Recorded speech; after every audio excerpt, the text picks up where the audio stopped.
Okay, so I've gotten some comments on a couple of my videos about the game table that I have, and I figured this would be a good time to show it off and kind of give a description of what all is involved in this. This is a custom-made table that was constructed by my wife and a friend of ours for my 50th birthday. It is completely handmade. It's not purchased or anything. The materials are purchased from Lowe's and Home Depot and Hobby Lobby and that sort of thing, but this was a custom made, one of a kind table. It has a surface area. The total table length is 9 feet by 5 feet across, with a gaming surface, the red surface here, being a total of 8 feet by 4 feet. It stands 34 inches tall, so it's just shy of 3 feet tall. And the gaming well here, this actual area where you play, is about 2.5 inches deep.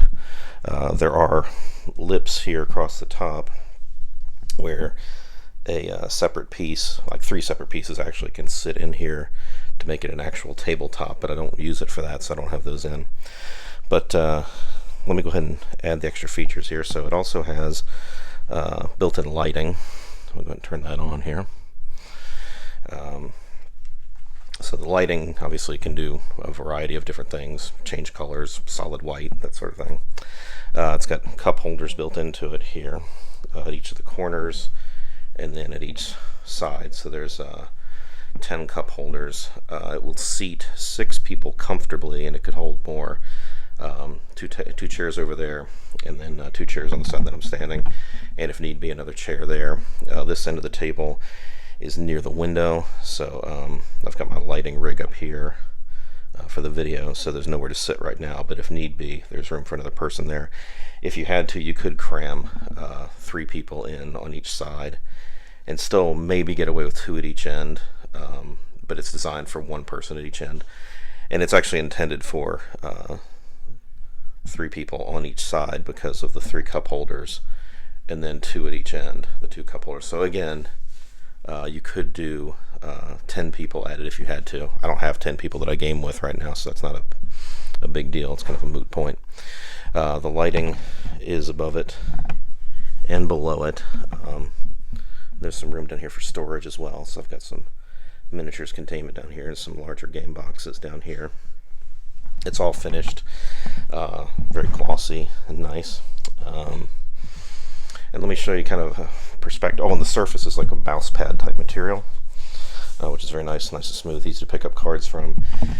It is cut to fit, but it's just velcroed in. We have cats, so if the cats ever tear up the surface, we can replace the material relatively cheaply and easily and not have to tear up the whole thing. So the material is just in there with the Velcro, so it's in really good, but it can be removed if need be. And let me show you kind of how the surface area works as far as the size. Yes, perspective. One of the biggest table hogging games I have is the Firefly board game. I'm going to set up the board for that just so you can kind of see how it fits with room to spare, because if any of you have the Firefly game, you know what a monster this is. So let me set this up real quick just so you have an idea of the size of this thing. Line that up there. Get the other end over here. So this is with the Firefly board set up, which is a huge board, and it fits it with plenty of room to spare for cards and areas for everybody to do stuff, with their table, table set up, their cards, their character stuff, their ships, dice, etc. It also has these dice trays, or whatever else you might need them for. I've got pens in this one. This cup holder is actually in use right now, and I had this tape measure out for measuring, so I know exactly the size of this thing. But anyway, so you've got these extra little cubbies on the side for holding dice and that sort of thing, so to even give you more surface area. But yeah, so it's quite the beast, but it's really, really nice. And again, it's a huge table. Getting it upstairs here was a nightmare. We had to bring it up in separate pieces and more or less assemble it once it got upstairs. But I love it. It's great. And so yeah, I've been having a lot of fun with it and looking forward to a lot more with it. And it's also really good for showing off games and stuff for the videos, which is nice. So, and of course I've got my D&D dice tower here, the player's handbook idle there. But yeah, all in all, it's really a lot of fun, and definitely a one-of-a-kind piece that I will always treasure. It's amazing. And oh, I forgot the other thing. It's got on each side, and yeah, just on each side there are plug-ins for 2 USB and 2 electrical outlets, 2 on each side, as you can see here. So it's got a total of 4 outlets on there, with 2, 4, 6, 8 electrical outlets and 8 USB ports. So anyway, that's the video. It's a short one, but I just wanted to show off this table real quick.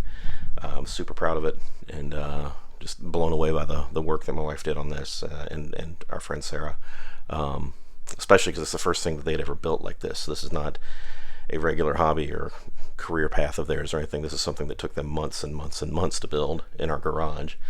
But it's an amazing piece of art. So anyway, hope you enjoyed it.